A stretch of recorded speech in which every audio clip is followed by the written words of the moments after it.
Good morning. Today is Sunday, March 6th, 2022.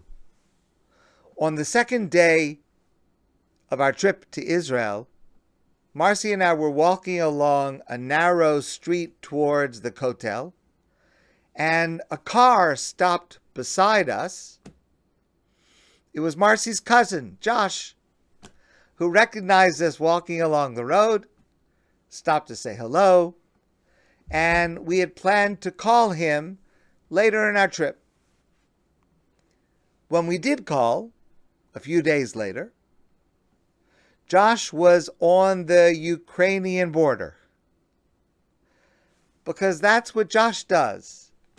He goes wherever he can be of help. He had left suddenly on a mission to assist Jewish refugees from Ukraine who were at that moment in Romania and Moldova. He brought food and other supplies, and he was helping to facilitate their coming to Israel. And this included, on this trip, over 50 children in an orphanage that had managed to escape from Ukraine, and they were now located in Romania, and Josh was able to bring them kosher food and toys and other supplies, and those orphans eventually made it to Israel. And in response to that effort, Israeli Foreign Minister Yair Lapid wrote, "There is no country like this in the world. 6 days into the harsh war in Ukraine, and there are moments for which words are not enough." Throughout our time in Israel, we heard of multiple efforts, official efforts, quasi-official efforts, private efforts of Israelis, medics, social workers, immigration officials, and many, many others traveling to help. We heard constantly on the news and from people we spoke with strong support for Ukraine, for fighting tyranny, and of course, for saving Jews. Last week, Ukrainian President Zelensky, along with many in Israel and outside of Israel, were critical of Prime Minister Bennett and his government for not wholeheartedly condemning Mr. Putin. Zelensky said that he was inspired to see images of people praying at the Kotel in Jerusalem wrapped in blue and yellow Ukrainian flags. And he said at that time that it was time for the Israeli government to take a moral stand. He said, "Everything is tested by this moment. I don't feel," he said then, "that Mr. Bennett is wrapped in the flag of Ukraine." I would not echo that criticism because I know that I don't know what it's like to lead a country like Israel, with Russia operating militarily on its northern border in Syria. And the most recent news is that Bennett's reluctance may have paid off with his emergency flight to Moscow yesterday morning, Shabbos morning, to be the first head of state to meet with Putin directly since this war began. Hopefully, Israel may have a diplomatic role to play, because the alternative the current military activity is causing catastrophic death and suffering for Ukraine.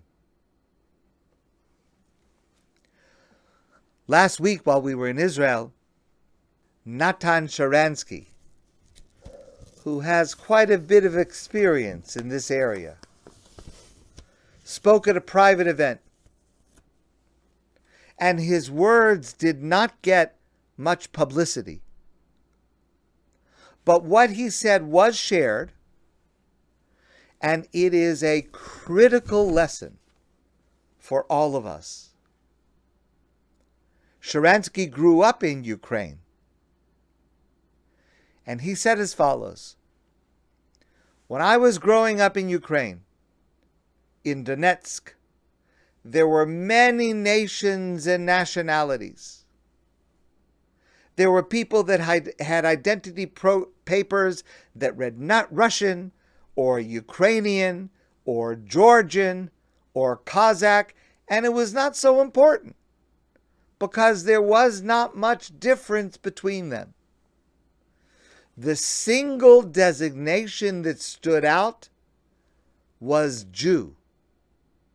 Because if that was written as your identity, it was as if you had a disease. Sharansky said, we knew nothing about Judaism. There was nothing significant about our Jewish identity other than anti-Semitism, discriminatory treatment. And then he said, this week, I was reminded of those days when I saw thousands of people standing at the borders of Ukraine trying to escape. They are standing there day and night, and there is only one word that can help them get out: Jew. If you are a Jew, there are Jews outside who care about and are waiting for you on the other side of that border. There is someone on the other side of the border who is searching for you. Your chances of leaving are excellent. The world has changed, Sharansky said. When I was a child, Jew was an unfortunate designation. No one envied us. But today on the Ukrainian border, identifying as a Jew is a most fortunate circumstance. It describes those who have a place to go where their family, an entire nation, is waiting for them on the other side. Yesterday in Shul, I spoke about the multiple avenues of help that we as Jews are providing and can provide. And as Josh's example demonstrates, many of us here in Montreal, in Israel, and around the world are already doing it, together with many others, of course. But we, you and I, we need to make sure that we are that people waiting for them on the other side in any way that we can. My friends, I want to wish you a wonderful day. And I look forward to seeing all of you soon in person.